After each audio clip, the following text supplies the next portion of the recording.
Oremos con la oración de Jesucristo. Padre nuestro que estás en el cielo, santificado sea tu nombre. Venga a nosotros tu reino, hágase tu voluntad en la tierra como en el cielo. Danos hoy nuestro pan de cada día. Perdona nuestras ofensas, como también nosotros perdonamos a los que nos ofenden. No nos dejes caer en tentación y líbranos del mal. En nombre del Padre, del Hijo, del Espíritu Santo. Amén. La soteriología tiene su núcleo central en una serie de conceptos íntimamente conectados que se refieren al sacrificio de Cristo en la cruz y el efecto que esa muerte suya dolorosa tiene en cada uno de nosotros si creemos en Él. Si creemos en Él, la puerta siempre va a ser la fe. Esas 4 palabras son difíciles de ordenar de un modo lógico o cronológico, pero en esta oportunidad vamos a seguir esta secuencia. Primero la justificación, luego la redención, luego la salvación y luego la reconciliación. En la Sagrada Escritura, el autor que habla con más frecuencia de este tema es el apóstol San Pablo. Tanto a los judíos como a los no judíos, es decir, a los gentiles, el apóstol les habla con frecuencia en estos términos. El documento del Nuevo Testamento donde se desarrollan más ampliamente estas ideas es la carta a los romanos. Debe tenerse en cuenta, sin embargo, que el mismo tema está presente en cada una de las páginas de la Escritura, porque toda la Escritura mira finalmente a la reconciliación. Toda la Escritura mira finalmente al reencuentro entre un Dios de amor que no se resigna, por así decirlo, a que su criatura, su imagen, se pierda en el pecado. Toda la Escritura mira hacia allá. Y por eso la soteriología no es un tema más dentro de la Biblia, sino que en cierto sentido es el tema, el gran tema de toda la Escritura. Vamos a empezar entonces con la palabra justificación, muy querida por Pablo, una palabra que él desarrolla especialmente en la carta a los Gálatas y en la ya mencionada carta a los Romanos. El término justificación, como nosotros lo escuchamos en castellano, se refiere a un proceso. Es un proceso, es un hacerse. Cuando nosotros hablamos, por ejemplo, de que algo está plastificado, queremos decir que se hizo plástico. Cuando nosotros hablamos en teología de la vida espiritual de la deificación, estamos hablando del proceso de la inhabitación de Dios y literalmente lo que quiere decir es ser hechos como Dios. Eso es lo que quiere decir deificación. O sea que esta raíz, ficación, pertenece finalmente al verbo facere en latín, que quiere decir hacer. Y por lo tanto, la justificación se refiere a un hacer, un proceso que implica un hacer. Ese hacer, queridos amigos, se refiere en este caso a la justicia. Por eso se habla de justificación. Así que el primer sentido de justificación es hacer justicia. Por esa razón, debemos asomarnos al concepto bíblico de justicia, que no necesariamente coincide con lo que nosotros entendemos en la gran tradición occidental sobre lo que es justicia. La justicia es un atributo propio de Dios. Dios es el justo por excelencia, y las obras que Él hace son obras justas. Dios, en su bondad, en su sabiduría y en su poder, realiza obras que pueden llamarse precisamente justas. La idea entonces de la justicia es algo así como la proyección en la creación del ser mismo de Dios. De modo que si Dios es bueno, las obras justas hablan de esa bondad. Si Dios es sabio, las obras justas hablan de esa sabiduría. Si Dios es poderoso, las obras justas hablan de ese poder. La justicia es un rastro de Dios dentro de la creación, pero tengamos en cuenta que la creación no se entiende aquí de un modo estático, como algo que Dios hizo por allá en un pasado y luego se despidió. La creación, tanto en la Biblia como en la mejor tradición filosófica, por lo menos en la Iglesia Católica, siempre alude a la presencia divina que no solamente inicia, sino que sostiene en el ser. Por eso, junto a la idea de creación, en la teología católica siempre se habla de la conservación. Dios crea y Dios conserva. ¿Qué significa sostiene en el ser? La justicia es un rastro de Dios entonces en la creación, pero un rastro de Dios que no es estático, sino que se manifiesta en los distintos dinamismos de la creación, o dicho de una manera más simple, se muestra en la historia. Desde ese punto de partida, conviene que aclaremos qué se entiende entonces por injusticia. Para nosotros, la palabra injusticia siempre tiene un componente de relación interpersonal. Por ejemplo, cuando el empleado paga un salario de hambre al que le trabaja, ahí vemos una injusticia.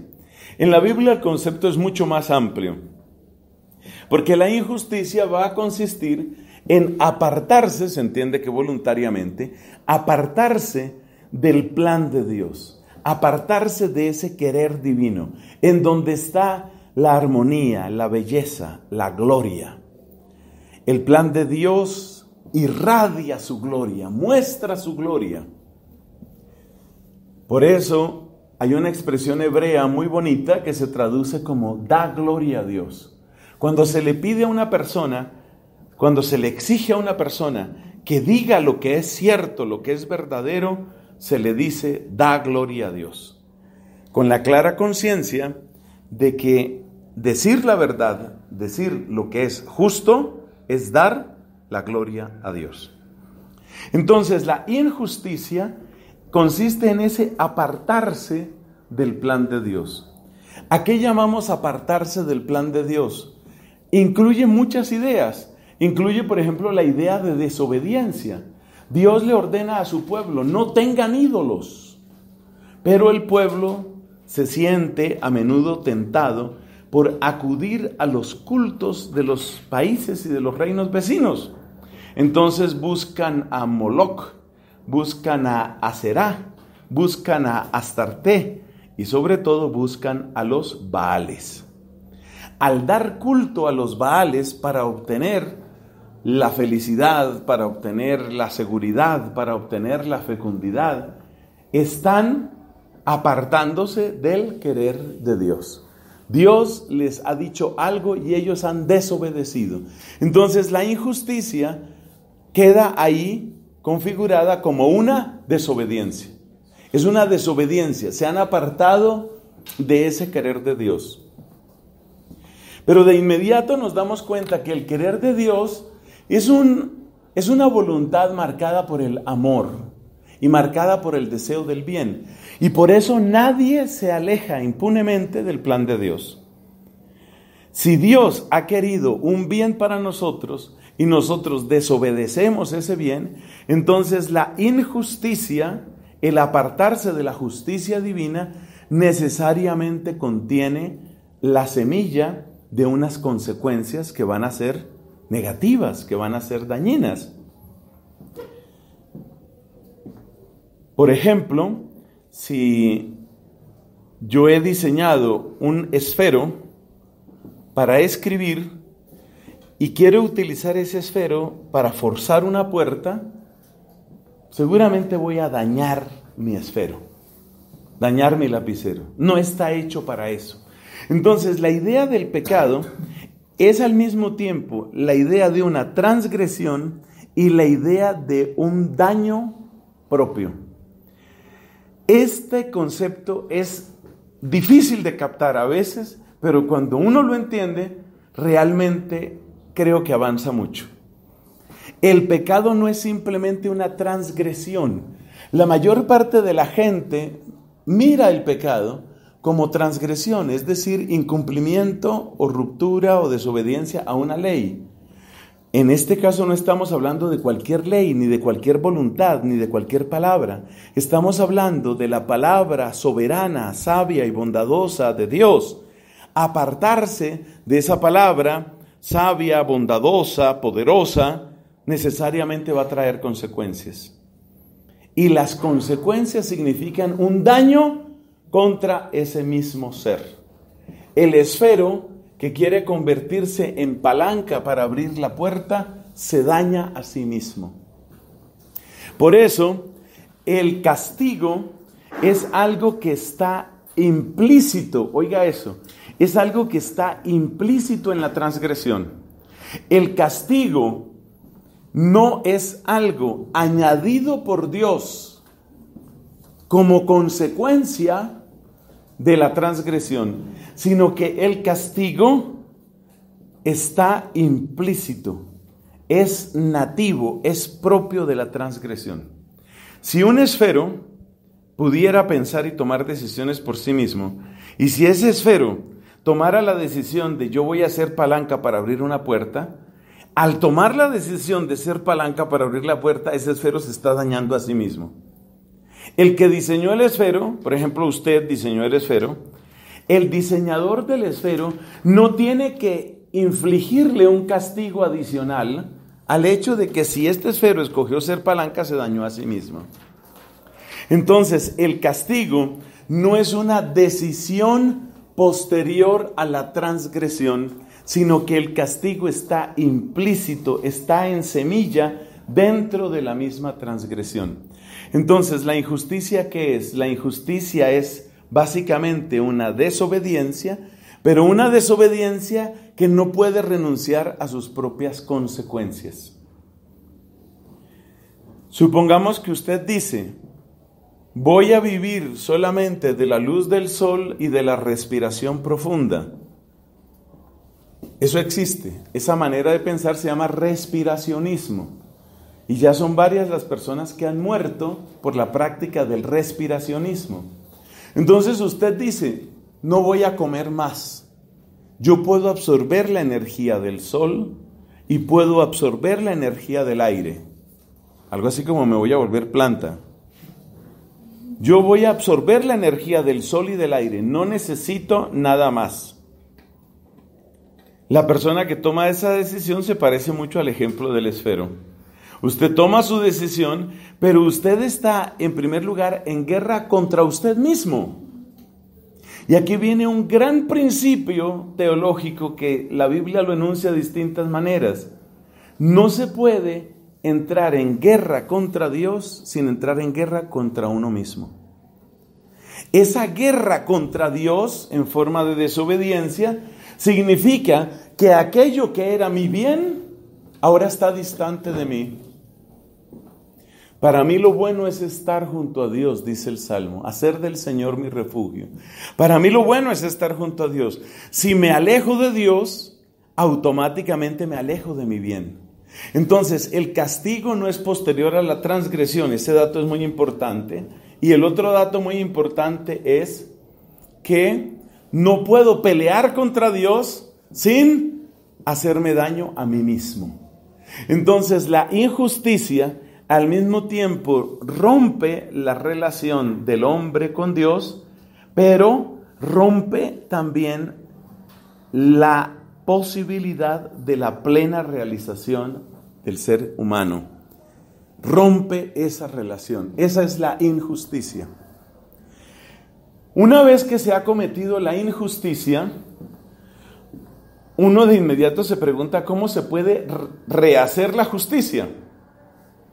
Ahí hemos llegado a la segunda definición de justificación.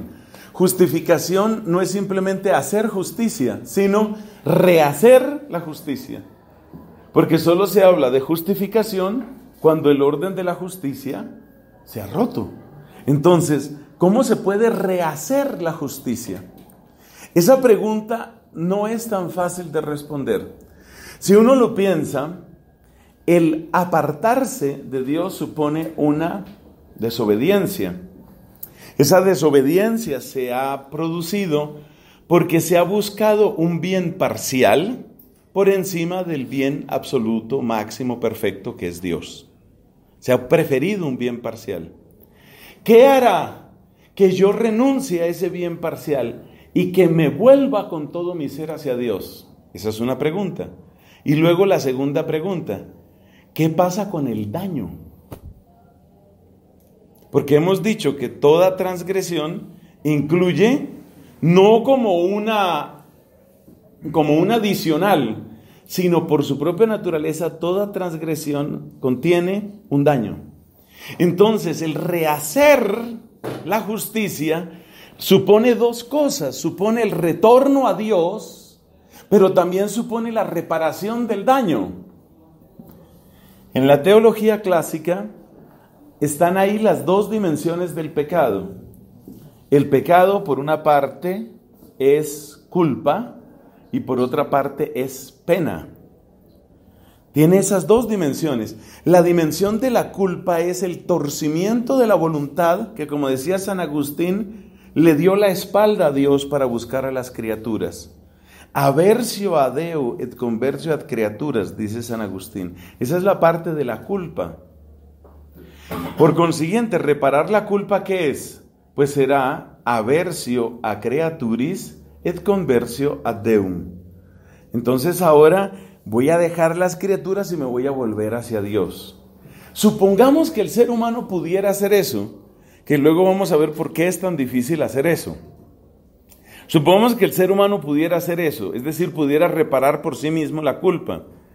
Queda la otra pregunta, ¿y quién puede reparar el daño?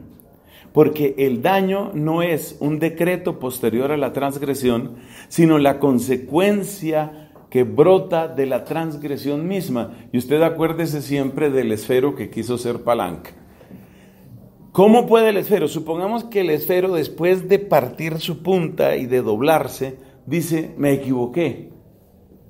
¿Quién devuelve a ese esfero el daño que se causó? Entonces es necesario pensar en la reparación de un daño. Por eso, la victoria sobre el pecado, la victoria sobre la injusticia, siempre supone las dos cosas. Siempre supone la reparación por el lado de la culpa, que la Biblia lo describe como si volvéis a mí con todo vuestro corazón, con toda vuestra alma. Esa es la reparación de la culpa. ¿Y la reparación del daño? ¿Por qué la reparación del daño es particularmente difícil? Porque resulta que mis acciones no quedan encapsuladas dentro de mi propio espacio de libertad. Por ejemplo, un padre de familia, vicioso del juego, le quitó tiempo a sus hijos, le quitó dinero a su familia para desperdiciarlo en el casino.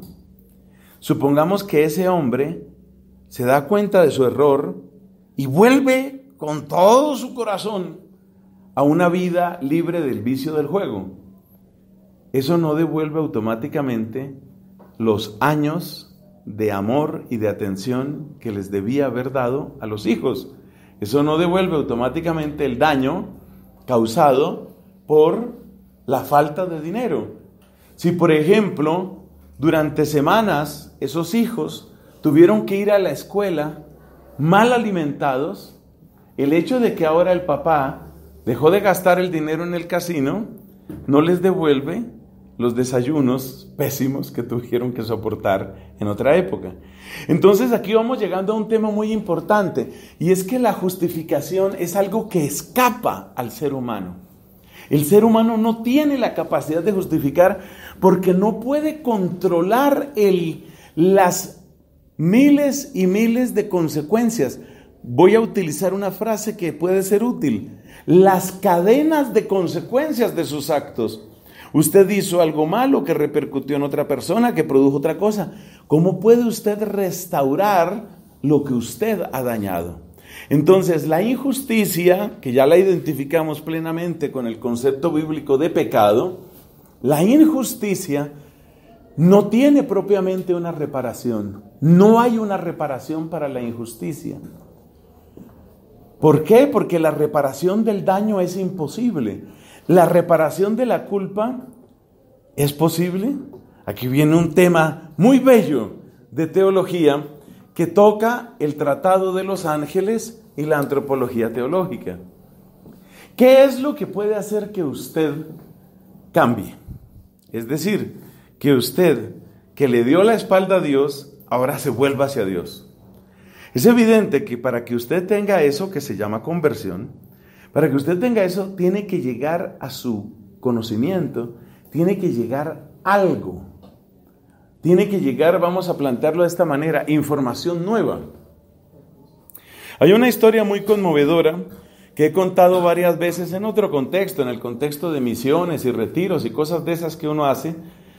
He contado el caso de un señor que tuvo una gran conversión. Este señor era alcohólico, como muchos de los alcohólicos, pues obviamente era irresponsable. Un día, ya estando bastante alto el sol en el horizonte, él estaba tirado en una calle, como decimos en Colombia, podrido de la borrachera, cuando una voz infantil le habla en medio de llanto y lo sacude. Era su hijo. Su hijo lloraba con angustia, lo sacudía: papi, papi, despiértate, papi, tenemos hambre, vuelve a la casa. Este señor, recubierto de su vómito, sucio, abre sus ojos pesadamente y ve el rostro inocente y lleno de tristeza de su niño, que por supuesto le atraviesa el corazón. Él vuelve a su casa y desde ese momento empieza un proceso de abandono radical del alcohol. Haber llegado a ese extremo, lo que la gente llama tocar fondo, haber tocado fondo, hizo que él cambiara. La conversión entonces está asociada con esa clase de experiencias fuertes que hacen que uno se dé cuenta. San León Magno decía: date cuenta que tienes mejor Dios de lo que pensabas. Es decir, que toda conversión supone como una luz en la inteligencia. San Pablo dice en el capítulo 10 de la carta a los Romanos: la fe viene de escuchar. Es decir, hay una nueva voz, hay una voz nueva, hay una información nueva que llega a mi mente, que llega a mi corazón y que me mueve a conversión. Posiblemente lo que voy a oír es lo que siempre he oído. La voz de ese niño en la historia que les acabo de contar, y lo que dijo el niño no era nada nuevo para él, pero en esa ocasión, esa voz y esa información tuvieron un gran impacto en ese alcohólico, que efectivamente dejó el vicio. ¿A qué voy con esto? A que solo es posible la transformación de la culpa, o por lo menos detestar el pecado, solo es posible con la llegada de nueva información. ¿Y qué pasa si usted tiene un ser que sea inteligente? Es más, muy inteligente, pero que ya tiene toda la información que puede tener. Ese ser, esa es la definición exacta de la inteligencia de los ángeles, tanto los buenos como los malos. Los ángeles ya tienen todo el conocimiento que pueden tener. Por eso, la justificación es imposible para los ángeles. La conversión es imposible para los ángeles. La conversión, el arrepentimiento es imposible para ellos, porque no hay nada que no sepa el ángel, y por eso el rechazo del ángel cuando rechaza a Dios es un rechazo absoluto, es un rechazo sin grietas, es un rechazo sin resquicios. Esto quiere decir que el hacer justicia, la justificación, solo es posible para seres que tienen que ser racionales como nosotros, porque los seres irracionales no tienen de qué arrepentirse. El arrepentimiento solo existe en un tipo de criatura: seres racionales sometidos al tiempo. Y los seres racionales sometidos al tiempo, los únicos que conocemos, somos nosotros, hombres y mujeres. Solo en nosotros es posible el arrepentimiento, solo en nosotros es posible la conversión. Un perro no puede convertirse, una serpiente tampoco, ni un pájaro, ni una mata de plátano. Un demonio no puede convertirse, un ángel no puede convertirse, un ángel de Dios, un ángel santo no puede convertirse. Solo es posible la conversión en nosotros los seres humanos. Entonces, ¿cómo sucede la conversión en nosotros? Surge a partir de una luz nueva, aceptada en el corazón por medio de la gracia. Eso es lo que otorga la fe. Así llega en nosotros la conversión. La conversión ahí es detestar el pecado. O lo que decía San Agustín, aversio a creaturis, ed conversio ad Deum. Bueno, pero aunque ya queda hecha la aclaración sobre los ángeles, todavía queda el problema. ¿Y cómo se repara el daño? Ese es el problema. ¿Cómo se repara el daño? Porque resulta que la creación visible, no entraremos aquí en disquisiciones sobre el tema del tiempo y los ángeles. La creación visible, la creación corpórea está marcada por una dimensión que se llama el tiempo. Y la característica central del tiempo es que no retrocede. Entonces, ¿cómo es posible la reparación del daño?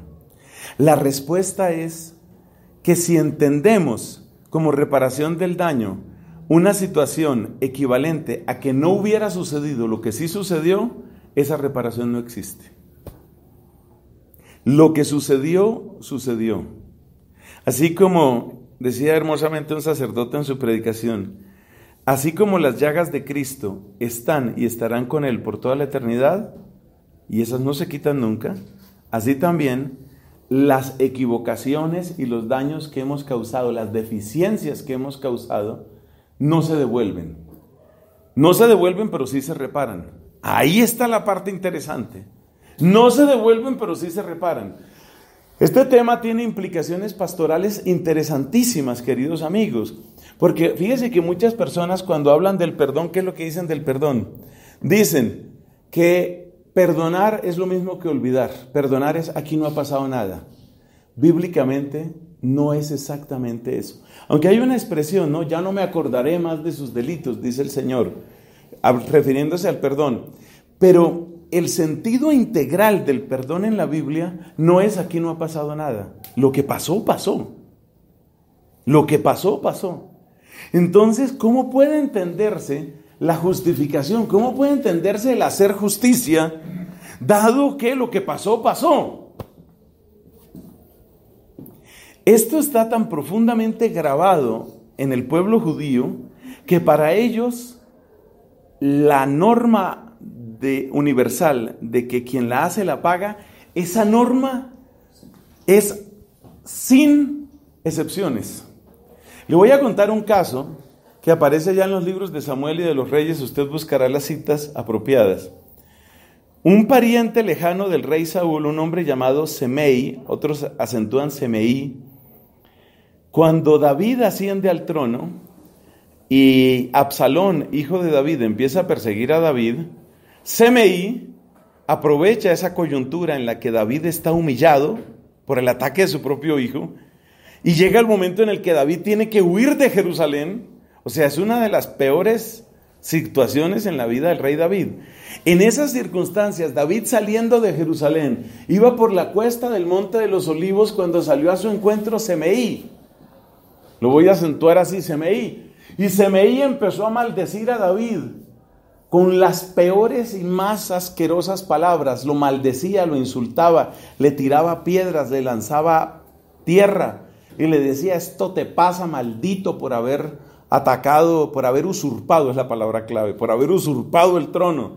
Semeí era de la familia de Saúl y ahora estaba el rey David. David, por supuesto, no tiene ningún parentesco con Saúl. Entonces Semeí veía en el reinado de David una usurpación y por eso lo insulta y lo maldice con rabia. El general de David, llamado Joab, le dice al rey, le dice a David: ¿y tú por qué vas a permitir que ese perro te insulte? Dame autorización, no tendré que golpear 2 veces, con una sola lo atravieso y se acaba este problema. Y entonces David dice estas palabras de gran magnanimidad que usted buscará oportunamente en la Biblia. David dice: ¿y por qué? Si Dios le ha mandado que me maldiga, deja que me maldiga. Estamos en las malas, deja que me maldiga. Quizás Dios convertirá estas maldiciones después en bendiciones. Efectivamente, La rebelión de Absalón acabó mal, Absalón murió y murió en batalla contra su propio padre David. David quedó consolidado en el trono. Cuando David quedó consolidado en el trono, pues volvió a Jerusalén. Por el recorrido que había hecho para volver a Jerusalén tenía que cruzar el río Jordán. Cuando David va a cruzar el Jordán rumbo a Jerusalén, le sale otra vez Semeí. Pero ahora Semeí se da cuenta que la tiene completamente perdida. Y entonces Semeí se postra y le dice: mira, yo hablé como un tonto, yo me equivoqué, yo no sé por qué yo dije eso, perdona a tu siervo. Una cantidad de palabras humildes y arrepentidas. Y entonces David ve el arrepentimiento de Semeí y dice: no te preocupes, nada te sucederá mientras yo esté vivo. Y efectivamente nada le pasó a Semeí mientras David estuvo vivo. ¿Pero qué creen ustedes? Cuando David se estaba muriendo, le entregó el trono a Salomón, como sabemos. Esa fue una decisión de David, porque Salomón no era el hijo mayor de David, lo cual fue ocasión de tensiones dentro de la casa de David, obviamente. Entonces David le entrega el trono a Salomón. Y cuando David le entrega el trono a Salomón, he aquí las palabras que dice David con respecto a Semeí. Le dice a Salomón: bueno, le voy a pedir un favor.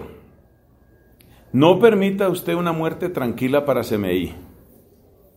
Yo le dije que yo no le iba a hacer nada mientras yo estuviera vivo, pero usted es otro. Así que vaya y acabe con él. Y efectivamente, de las primeras cosas que hace Salomón es una cantidad de ajustes de cuentas con varios de los que habían sido desobedientes. Bastaba la desobediencia, mucho peor la rebeldía, de los que habían sido desobedientes con David. Entonces ahí murieron varios. Ahí murió Joab, el mismo general porque era un abusivo, él abusaba de su poder. Murió Semeí y otro poco de gente. ¿Por qué traigo esta historia a cuento? Porque es claro para el pueblo judío que todo se paga.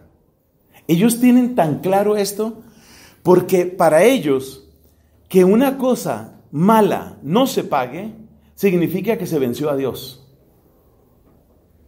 que se burló a Dios, que Dios fue burlado. Todo se tiene que pagar, absolutamente todo. Lo que sucede es que la manera como ellos ven ese pago, la manera como ellos ven esa restitución es en esta vida. Por eso David no deja simplemente que ya Semeí allá en el purgatorio, que purgatorio ni que nada, vaya y lo mata, me hace el favor. Yo no lo mato, pero usted sí lo puede matar. Entonces, la reparación, el hacer justicia, la justificación, necesariamente implica ¿qué? Necesariamente implica que haya un pago.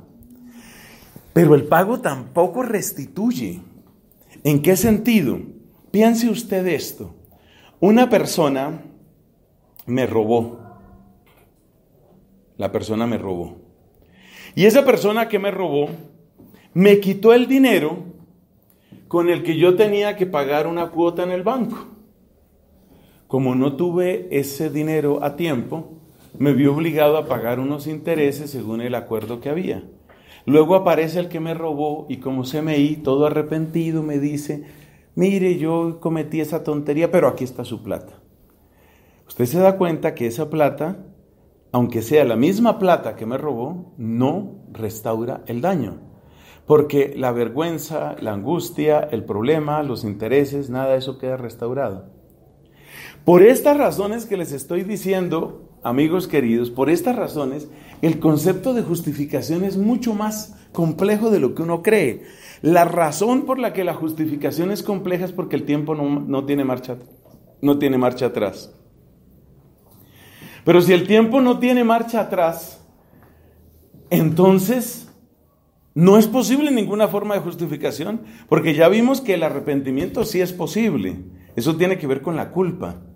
Pero no es posible ninguna forma de reparación. Entonces aquí vienen dos ideas que son preciosas y que tienen sus raíces en el Antiguo Testamento, pero se desarrollarán solo completamente en el Nuevo Testamento. La primera idea es la idea de los sacrificios y la segunda idea es la idea de la nueva creación.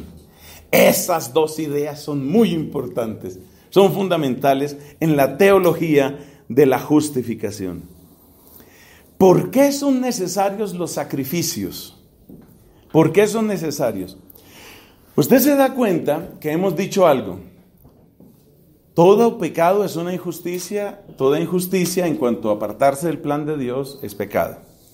Y hemos dicho también que siempre que se comete un pecado, hay como una especie de burla a la soberanía de Dios.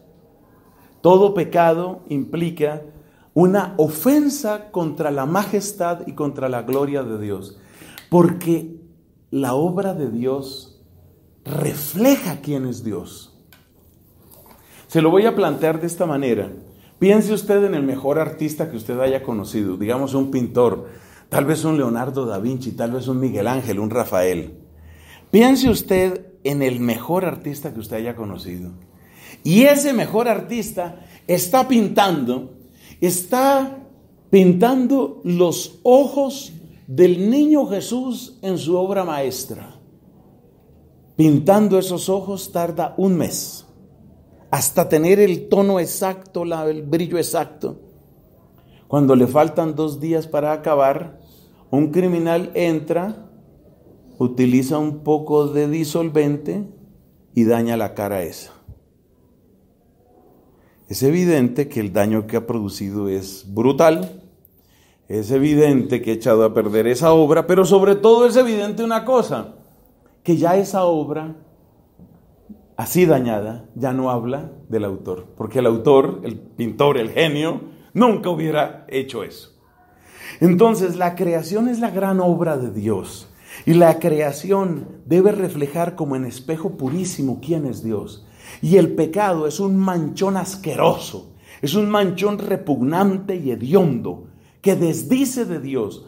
Por eso el pecado supone un ataque a la gloria de Dios. No se puede pecar. Aquí no importa si el pecado es público o es privado. Eso no tiene ninguna importancia. Porque Dios es Señor de todo. Dios es Señor de lo íntimo de los corazones que Él sondea y es Señor de las sociedades. Dios no tiene los límites de lo privado y lo público. Dios no tiene los límites de lo cercano o lo lejano, ni del día ni la noche. Para Él la noche es clara como el día, dice la Sagrada Escritura. Entonces, todo pecado es un manchón asqueroso, repugnante, detestable y hediondo que desdice de Dios. Eso quiere decir que ha habido un daño. Ha habido un daño. Ese daño a la obra de Dios y ese daño a la gloria de Dios, porque así el mundo ya no habla de Dios, la creación ya no habla de Dios. Ese daño terrible, ese daño asqueroso a la obra divina debe tener alguna forma de compensación. Entonces aquí viene la idea del sacrificio. La idea del sacrificio, ¿cuál es? Como yo no puedo devolverle a usted lo que usted tenía, como ya no puedo devolver el tiempo para retornarle lo que usted tenía, y yo le hice perder algo a usted, lo lógico y lo justo es que ahora yo pierda. O sea que el sacrificio, ¿qué es? El sacrificio es una pérdida voluntaria. Ojo la palabra que no me la puede cambiar, por favor. Siempre el sacrificio es una pérdida. Usted examine los libros del Éxodo, Levítico, Números y otros, pero que tenga certeza de esos 3. Usted notará que siempre que se habla de los sacrificios se pone esta cláusula: la víctima debe ser sin defecto. ¿Por qué? Porque si usted tiene, por ejemplo, un corderito que salió cojo, ciego y sarnoso, y usted dice, este para Dios, este se le ofrece en sacrificio a Dios. Usted ofrece una víctima que está lisiada, una víctima que está enferma. ¿Qué está diciendo con eso? Que usted en el fondo no quiere ¿qué? No quiere perder. Usted no quiere perder. Y en el sacrificio es indispensable perder. ¿Por qué el sacrificio implica perder? Porque el sacrificio implica un acto de justicia. Como yo no le puedo devolver lo que yo le quité a usted, entonces yo también voy a perder, como para quedar de alguna manera iguales. O sea que la idea del sacrificio, en el fondo, es un modo primitivo, admitámoslo, primitivo. Es un modo primitivo para hacer justicia. Es una manera de decir, si usted perdió, yo también voy a perder. Quiero subrayar, pero ¿fue que Dios perdió como tal? ¿Es que el hombre tiene poder como para hacerle perder a Dios? Hermanos, ¿perdió en qué sentido? Perdió en el sentido de su gloria. Por eso le di el ejemplo del pintor. El criminal ese que entró con disolvente para dañarle el cuadro al otro, no atacó al pintor, atacó su obra. Pero al atacar su obra destruyó la gloria del pintor, destruyó el reflejo del pintor, destruyó esa imagen del poder, la bondad y la sabiduría del pintor.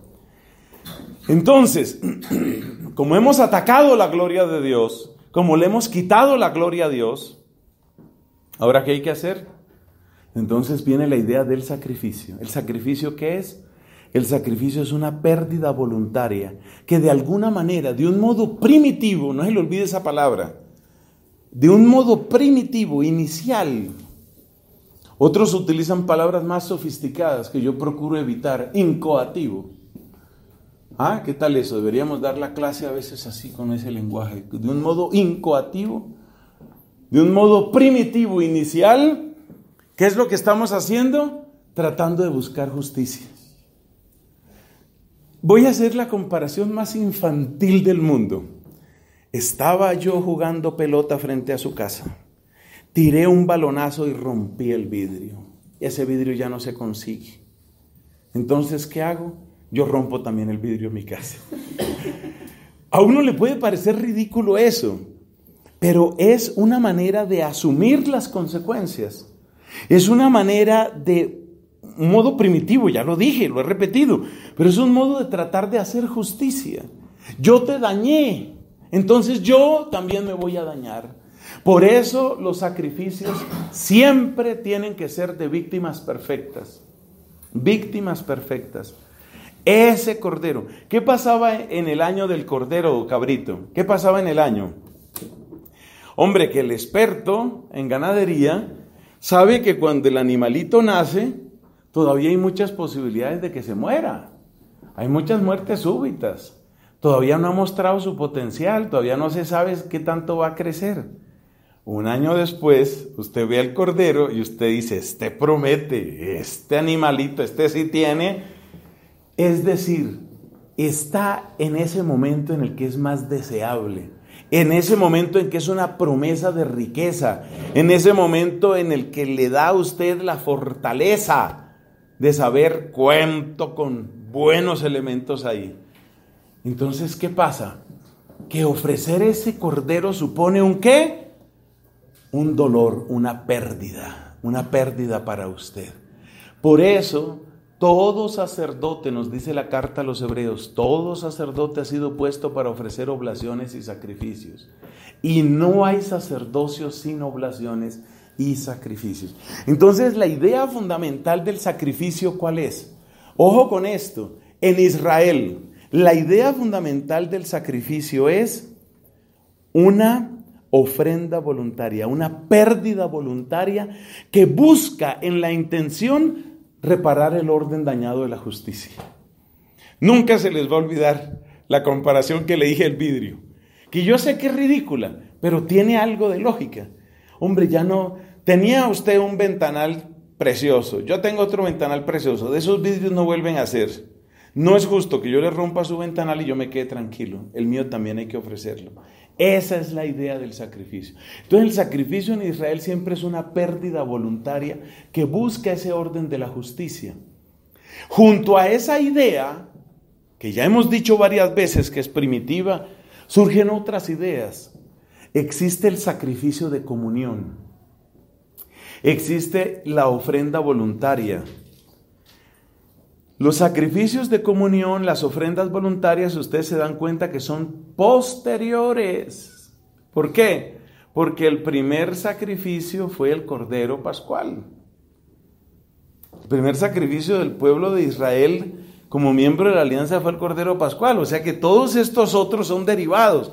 Es verdad que el mundo de los sacrificios se vuelve bastante nutrido y denso y a veces complejo en Israel, porque hay sacrificios de comunión, porque hay ofrendas voluntarias, hay holocaustos, hay muchas cosas. El problema de las ofrendas es que fácilmente entran en una idea de comercio. Es decir, yo le doy esto a Dios y ahora Dios queda obligado a darme tal cosa. Esa idea de la ofrenda voluntaria es muy peligrosa, porque si no es fruto de un amor desinteresado, lo cual no era muy característico de este pueblo, si no es fruto de un amor desinteresado, la ofrenda voluntaria fácilmente se convierte en negocio. Y si se convierte en negocio, usted fácilmente entra en la lógica de los pueblos paganos. Para obtener más, tengo que sacrificar más. ¿Y qué es lo máximo que yo puedo sacrificar? ¿Qué es lo que yo más quiero en esta tierra? A mi hijo. Entonces vamos a sacrificar hijos. Eso lo practicaban los pueblos vecinos. Entonces usted se encuentra, por ejemplo, con que Ahab, rey de Israel, el esposo de Jezabel, él, por ejemplo, quemó a su hijo, lo quemó vivo para ofrecerlo en sacrificio. Entonces la idea de la ofrenda voluntaria es peligrosa, a menos que la ofrenda voluntaria sea fruto de una voluntad llena de gratitud y de amor. En la Santa Iglesia Católica, las ofrendas voluntarias existen, claro, son los votos privados o públicos. Un voto es una ofrenda voluntaria. Entonces, la idea es que si usted va a ofrecer un voto, usted lo ofrezca de manera, pues así, absolutamente voluntaria, pero no como un negocio, no como una compra que usted hace. Bueno, ya nos vamos acercando finalmente al Nuevo Testamento. Entonces, ¿qué es lo que quieren los sacrificios? Son pérdidas voluntarias que intentan, en la intención, quieren restaurar la justicia. Pero hay otro concepto que mencioné y que no hemos desarrollado, nueva creación. Los sacrificios lo que hacen es establecer una situación nueva. Vamos a tratar de plantearlo de esta manera. Vamos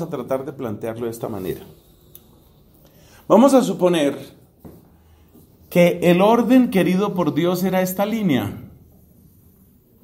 Una línea ascendente y hacia arriba. Ascendente hacia arriba, qué inteligente.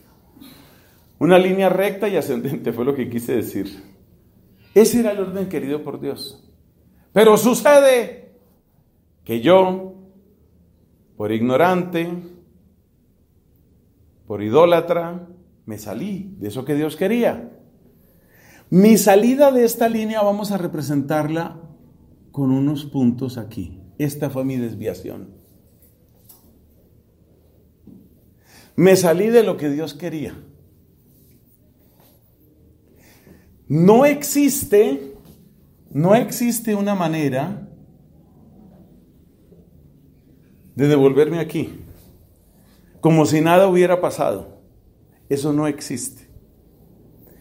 Este atajo hacia arriba, que consiste en que yo robé, pero como si no hubiera robado, no existe. Blasfemé, pero esas palabras como si no las hubiera dicho. Forniqué, como si no hubiera pasado nada. Eso no existe. Siempre estarán las consecuencias. Pero ¿qué hace Dios cuando yo cometo este error? ¿Qué hace Dios ahí? Entonces viene la idea de la nueva creación. La nueva creación, ¿qué es? Para esto necesitamos otro color, que yo no sé si tenemos otro color aquí. Si no, ustedes me ayudarán a encontrarlo. Sí, como que hay otro color acá. Entonces, ¿qué hace Dios? Póngale cuidado. Ahora yo estoy en este punto. ¿Por qué llegué a este punto? Por terco y por pecador y por miserable llegué a ese punto. Ahora, ¿qué hace Dios? Si Dios acepta mi arrepentimiento sucedido en este punto, no me devuelve aquí para que esto siga. Cambia la línea. Surge una nueva creación. Esa nueva creación, entonces puede ser, por ejemplo, una línea así. El color está rarísimo, pero bueno. Entonces, la línea de mi vida no fue la línea inmaculada. ¿Cuál es la línea inmaculada? La línea inmaculada fue esta que dije, ascendente para arriba. La línea recta ascendente, esta se llama la línea inmaculada. Inmaculada, aquí le vamos a poner inmaculada. Esa no fue mi vida. ¿Por qué? Porque por bruto, por idólatra, por miserable, por rebelde, he pecado. Me salí del camino de Dios, donde está esta X. Pero tuve una conversión. Ese es este punto redondito aquí. Y entonces, ¿qué hizo Dios?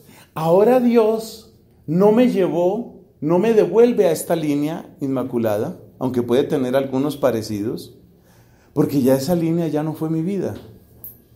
Esa ya no fue mi vida. ¿Qué hace Dios? Dios, a partir de este punto, ¿qué es lo que hace? ¿Cómo es que dice el Salmo? Ese salmo que le gusta a usted, hombre. El salmo del arrepentimiento. Dice, ¿cómo dice? Crea en mí un corazón puro. Crea en mí un corazón puro. Renuévame con espíritu firme. Y por eso también en el arrepentimiento es dame un nuevo corazón. Ezequiel 36, recuerda usted lo que les dice el Señor, ¿no?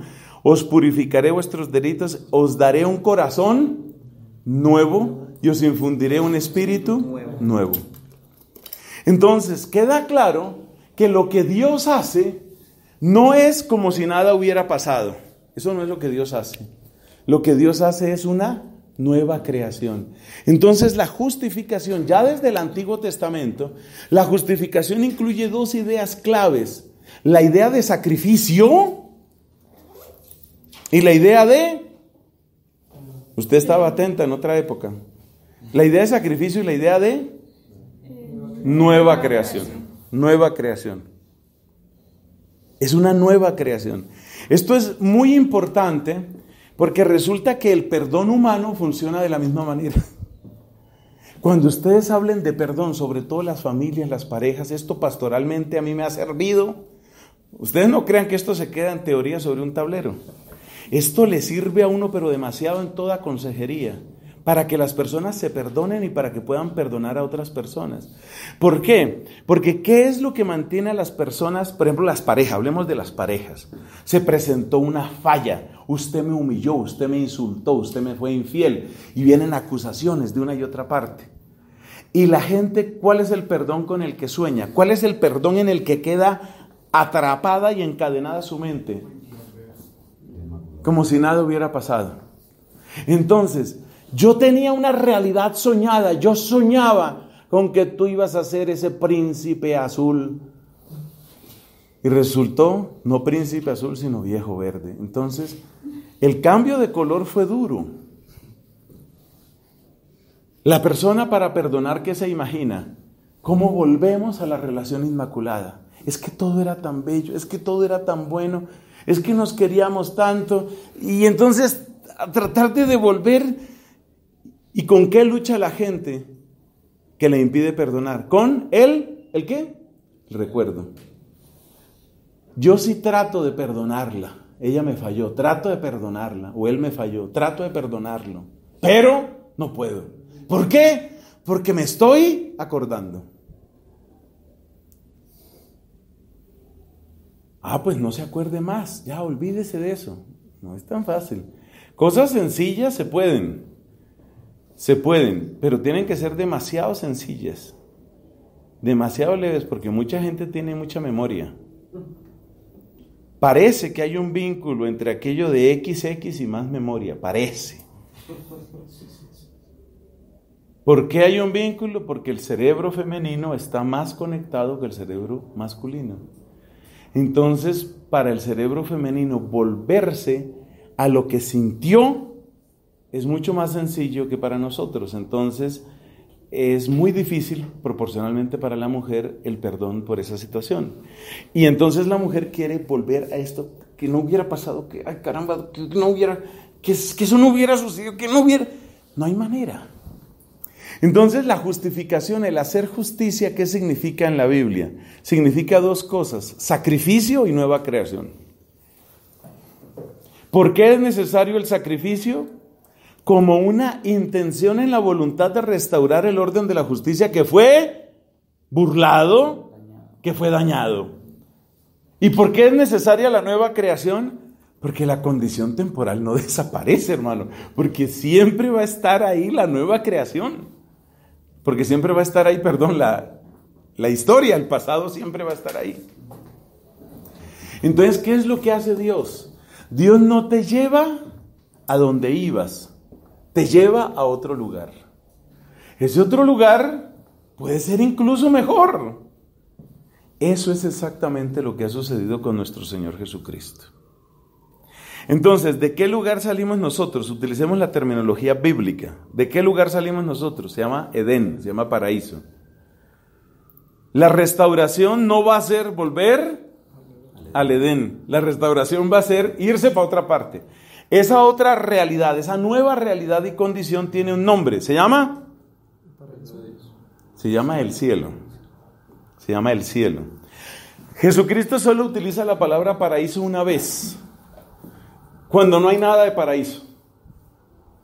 Cuando estaba en la cruz, ¿te acuerdas que estaba con el ladrón? Y entonces le dice, te aseguro que hoy estarás conmigo en el paraíso. ¿Por qué utiliza la palabra paraíso? Porque ahí no había ninguna posibilidad de confusión. En semejante tortura y en semejante situación y con la muerte a la puerta, ahí no había ninguna posibilidad de confusión. Pero Jesucristo no promete paraíso. ¿Y cielo sí promete? Claro. Cuando yo me vaya, voy a prepararles un lugar. Cuando lo haya preparado, volveré por ustedes para que ustedes estén donde yo estoy. ¿Y dónde es ese lugar? Salí del Padre y vine al mundo. Ahora dejo el mundo y voy al Padre. Entonces, aquí está la dinámica, ¿no? Cristo sabe que nuestra vida no fue esta, no fue una vida inmaculada, no fue. Entonces Cristo nos lleva por otro camino. Por eso, mis amigos, solo tiene un valor muy limitado, pero muy limitado, eso de las famosas preguntas del hubiera. ¿Y si yo hubiera? ¿Y si yo hubiera dicho? ¿Y si no hubiera hecho? ¿Y si? Ay, no, eso no tiene sentido. Porque eso se convierte, mire, esta línea uno nunca la ve. El único que conoce esta línea es Dios. O sea, ¿qué hubiera sido mi vida sin ningún pecado, ningún pecado? ¿Qué hubiera sido mi vida? Ay, eso no sé, ¿quién puede saber eso? Pues Dios lo sabe. Dios sabe que hubiera podido ser mi vida sin ningún pecado. Lo que yo tengo certeza es que Dios, que me llama por su misericordia, me va a llevar a otra cosa. Y esa otra cosa, si yo ejerzo fe en Él, no solo no es igual, es mejor. Es mejor. Santo Tomás de Aquino tiene un principio muy bonito, y es que uno puede definir con su voluntad cooperante a la gracia, uno puede definir la altura de esta flecha. O sea, usted puede mejorar su cielo, piensa Santo Tomás de Aquino. La manera, por supuesto, es crecer con todo lo que su voluntad coopere con la gracia, crecer en el amor a Dios y en el amor al prójimo. Entonces, ¿qué es justificar? Hermanos, justificar es ajustar. Esa es la definición que utilizo cuando debo hablar de estos temas. Justificar es ajustar. Fíjate que la palabra ajustar en español tiene la palabra justicia. Una puerta está desajustada. Siempre doy ese ejemplo. ¿Desajustado qué quiere decir? Hombre, que no coincide exactamente. Entonces, cuando ya la puerta está ajustada, ya entra en el plan de Dios. Dios, por su misericordia, cuando se ha decidido a perdonarnos, nos ha ajustado. Entonces, ¿la justificación qué es? La justificación es ese acto amoroso de Dios por el cual Él nos ajusta, nos reajusta al plan de nueva creación que tiene para nosotros por su misericordia. Nos reajusta a su plan, pero la verdad es que es un plan nuevo. Es el plan nuevo que Él ha hecho. ¿Qué hubiera sido de Pablo si nunca hubiera pecado, si nunca hubiera sido blasfemo y furioso perseguidor? No sabemos. ¿Qué hubiera sido? No sabemos. Según la teología católica, la única persona que nosotros creemos que ha tenido este recorrido inmaculado es precisamente la Inmaculada. De ella sí sabemos. De ella sí sabemos lo que sucedió. Por supuesto, es absolutamente hermoso. Pero ¿cómo sería usted inmaculado? No sabemos cómo sería usted inmaculado. Solo sabemos que Dios en su bondad tiene para usted preparado algo que puede ser incluso mejor de lo que usted hubiera sido. Entonces la justificación es eso. La justificación la ofrece Dios. ¿Cómo la ofrece Dios? Bueno, Dios la ofrece por la predicación del Evangelio. ¿Y usted cómo recibe la justificación? Cuando usted acepta esa predicación. Cuando usted dice, yo voy a depositar toda mi confianza, toda mi fe, la voy a depositar en eso que estoy escuchando. En ese momento usted hace suya la gracia, el regalo precioso de la justificación. Sin embargo, el tema es muy complejo porque resulta que la aceptación de la justificación, que es una gracia, también es una gracia. O sea, es una gracia que Dios nos ha llamado tanto, pero que nosotros podamos aceptar ese amor, ese es otro amor de Él.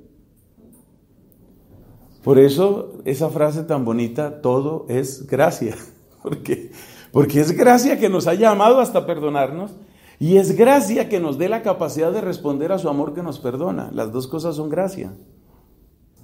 Bueno, entonces eso tenemos que decir con respecto a la justificación, que es como el más difícil de estos conceptos, es el más complejo. Podemos ahora referirnos de un modo un poco más ágil a los otros. Pero viene un primer tema y es, espere, deténgase. Hemos dicho que la justificación necesita de sacrificio. Hemos explicado por qué el sacrificio. El sacrificio finalmente proviene de que el actuar mal trae consecuencias. Las consecuencias se propagan.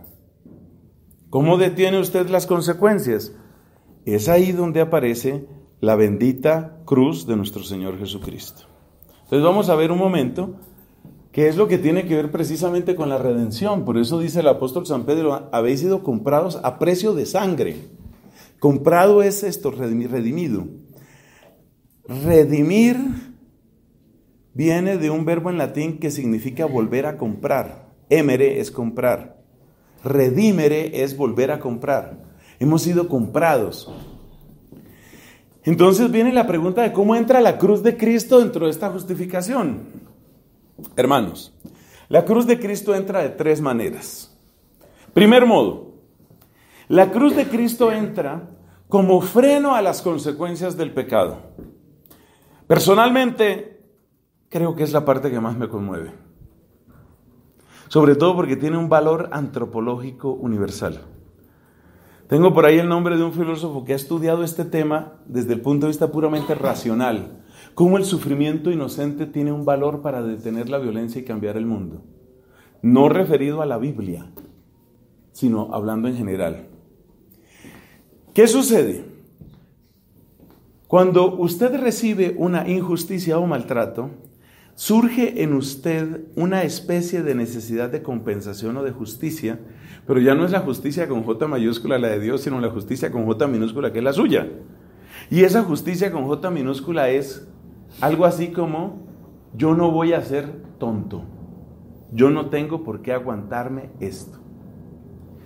Esa justicia con J minúscula que cada uno de nosotros tiene y que depende en buena parte de nuestra carnalidad y de nuestra hipersensibilidad, hace que la mayor parte de nosotros, seres humanos sometidos al yugo del pecado, seamos transmisores de injusticia. Usted me trató mal, eso me amarga, pero yo no me quiero quedar con esa amargura. Yo maltrato a otro. A veces las cadenas de injusticia se prolongan en siglos y se prolongan en culturas y se prolongan de muchas maneras. Me acuerdo de un sacerdote en el sur de Bogotá que trabajó mucho tiempo en parroquia allá, y él había tratado mucho el tema del alcoholismo, una situación endémica en sectores muy pobres. Y sobre todo lo que más le llamaba la atención era la violencia doméstica originada por el alcoholismo. Porque uno podría decir, bueno, la persona que se alcoholiza está tratando de tener una sensación placentera, pero hay algo muy raro, y es que la persona se emborracha y se vuelve violenta. La conclusión, para hacer la historia corta, es que la persona en medio de su alcohol lo que quiere es pasarle a otros la rabia por lo que le han hecho. Le pagan mal, lo explotan, le cambian las condiciones, lo maltratan, lo insultan, es siempre un perro, es un engranaje, es una máquina, solo vale por lo que hace. Todo eso se acumula como amargura y rabia en la persona. Y esa persona lo que hace es transmitir esa amargura y rabia a la esposa o a los hijos. Por supuesto, es una cosa absurda, es una cosa injusta, pero estoy simplemente describiendo lo que pasa. Guardadas las proporciones, eso solemos hacer los seres humanos muchas veces. Es impresionante en el estudio de los perfiles criminales, es impresionante cómo casi sin excepción el criminal lo que está haciendo en buena parte es transmitir a otros.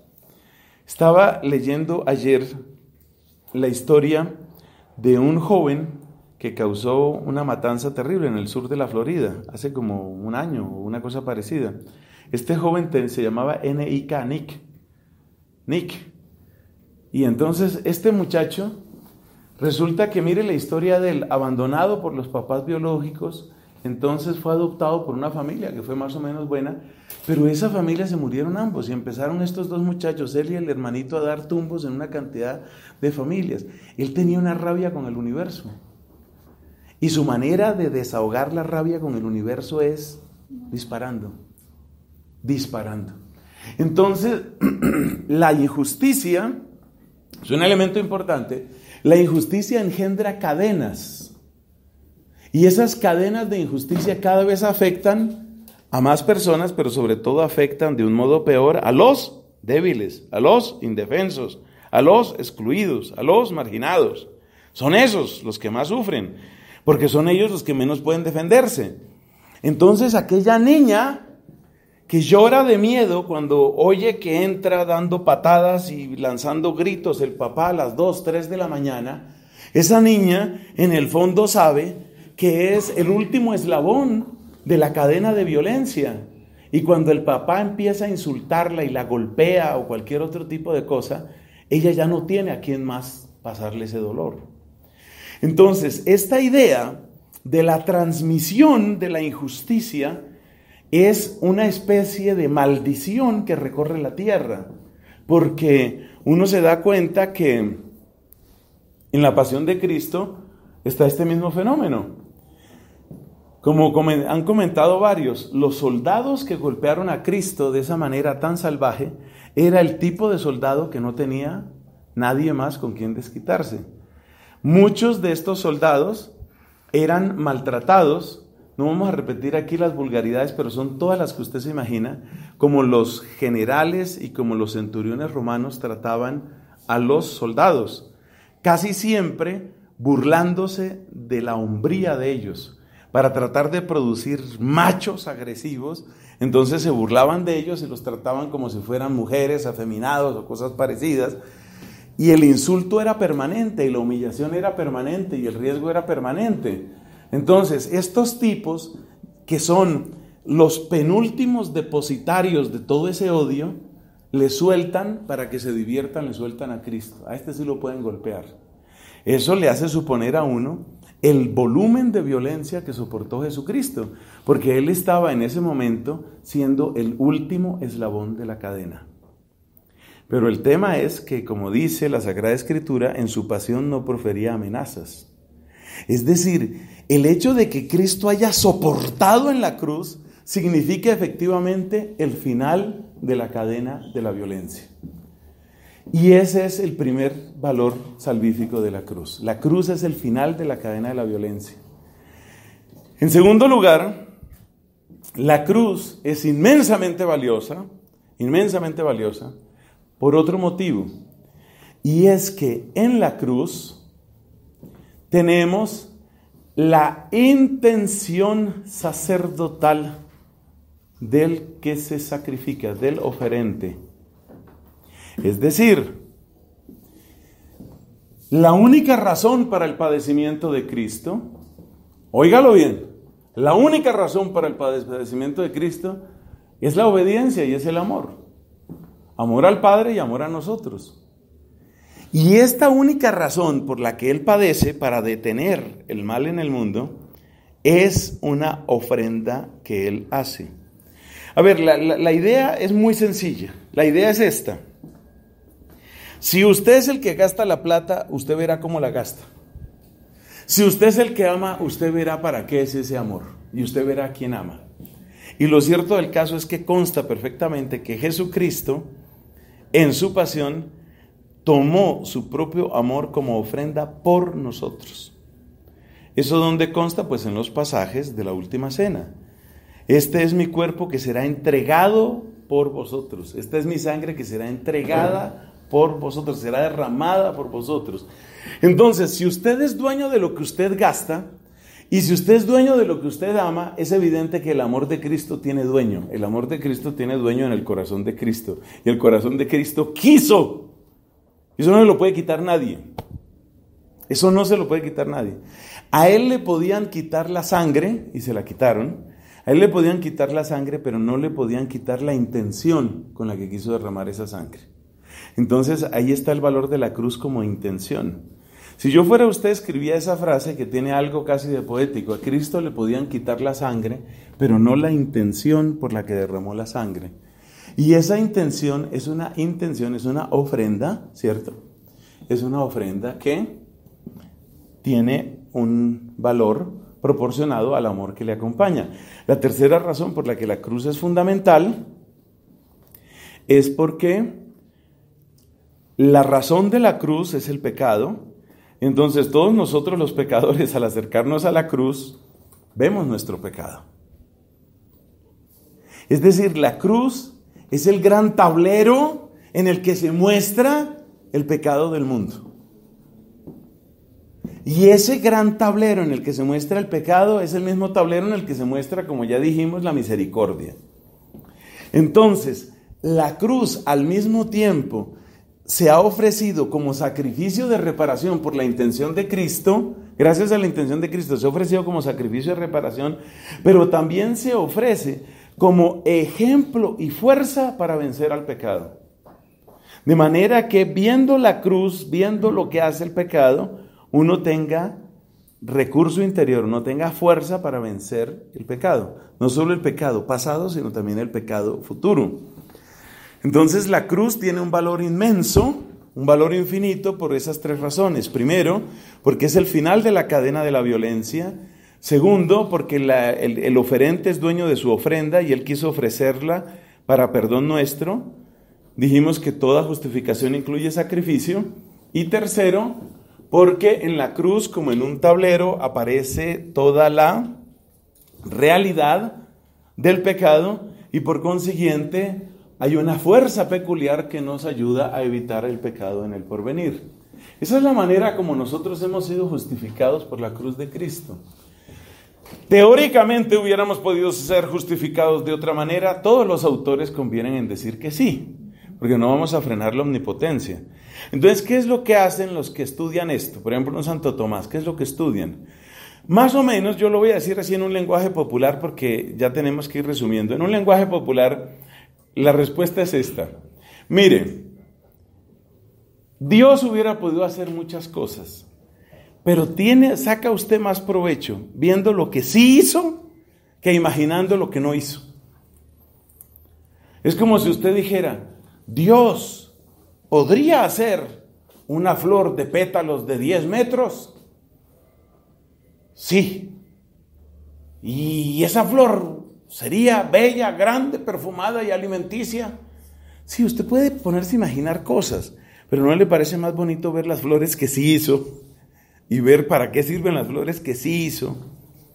Y encontrar en las flores que sí hizo el motivo de su alegría, de su alabanza, de su gratitud. Entonces, en términos absolutamente abstractos, Dios no estaba constreñido a la cruz. No es que estuviera obligado a la cruz. Y por eso en términos absolutos quizás hubiera habido otros caminos. Pero a nosotros lo que nos corresponde es valorar lo que sí hizo, agradecer lo que sí hizo y ver cómo eso trae inmensos bienes para nosotros. Bueno, creo que tenemos que dejar por aquí, pero se entienden, tal vez solo una palabra en cuanto al término salvación. Usualmente se entiende como justificación aquel proceso que nos ajusta, como se ha dicho, al plan de Dios. Pero el hecho de que nosotros nos ajustemos al plan de Dios, como describe este puntico aquí, todavía no termina nuestra historia. Entonces, la plenitud de la salvación supone el final de nuestra vida. Por eso una expresión que es clave del apóstol San Pablo en el capítulo 5 de la carta a los Romanos es que nosotros hemos sido salvados en esperanza. Y que hemos sido salvados en esperanza, ¿qué quiere decir? Pues quiere decir que el proceso no ha terminado. Que nosotros estamos a paz y salvo con Dios porque hemos sido recibidos por Él, hemos sido adoptados por Él y somos nuevas criaturas, pero no ha terminado el proceso. De hecho, el proceso está en peligro. Si nosotros vemos las cartas de Pablo, las cartas de la cautividad y las cartas pastorales, nos encontramos que él hace listas de personas que habiendo empezado bien en la fe se torcieron. O sea que el proceso, digamos que tenemos los elementos, tenemos la gracia, pero el proceso no ha culminado. El proceso no ha culminado. Y eso quiere decir que seremos plenamente salvos. La plenitud de la salvación, salvación del pecado y de sus consecuencias, ¿llegará cuándo? Llegará cuando estemos finalmente a salvo de todo. ¿Y cuándo estaremos a salvo de todo? Pues cuando ya no estemos sujetos al tiempo. Porque mientras estemos sujetos al tiempo, tristemente, podemos también retroceder. Santo Tomás nos invita a que crezcamos en el amor para que sea más bello, más bella la gloria de Dios y más bello también nuestro encuentro con el Señor. Pero tristemente, pues uno también puede retroceder. Entonces, ¿cuándo se podrá decir que la salvación ha alcanzado su plenitud? Cuando, en fidelidad al Señor, cooperando con la gracia, no he trabajado solo, dice San Pablo, segunda carta a los Corintios, sino la gracia de Dios conmigo. Ese es el origen teológico del concepto de gracia cooperante. La gracia de Dios conmigo.